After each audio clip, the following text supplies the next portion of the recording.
Hello বন্ধুরা, ভৌমেস kitchen welcome. আজকে আমরা গোকুল পিঠে বানাবো। তার জন্য এই যে এখানে 1.5 কেজি মতন দুধ আছে। এই দুধটাকে ফুটিয়ে জাল দিয়ে একটু শুকিয়ে ক্ষীর বানিয়ে নিচ্ছি।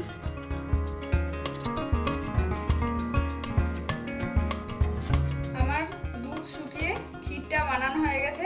এখন আমি একটু হাতে ঘি দিয়ে নেব, দিয়ে এগুলোকে একটু প্যারার শেপ দিয়ে নেব। এভাবে প্যারার মতন করে সবগুলোকে তৈরি করে নেব। আগে হাতে লেগে যাবে বন্ধুরা, সেই জন্য হাতে একটু ঘি দিয়ে নিচ্ছি।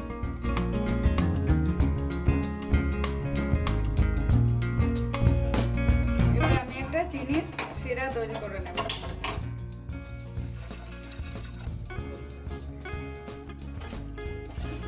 এই শিরাটা আমার রেডি হয়ে গেছে। এখন আমি পিঠেগুলোকে ভেজে নেব।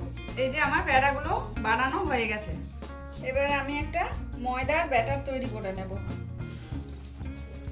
এই যে দেখো বন্ধুরা, আমি একটা ময়দার ব্যাটার তৈরি করে নিয়েছি।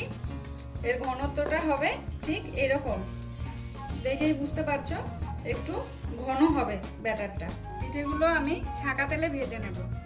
তার জন্য কড়াইয়ে সাদা তেল দিয়ে দিলাম।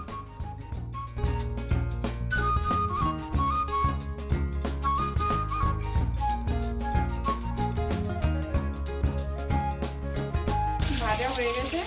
এবার এগুলোকে গরম রসের মধ্যে দিয়ে দেবো।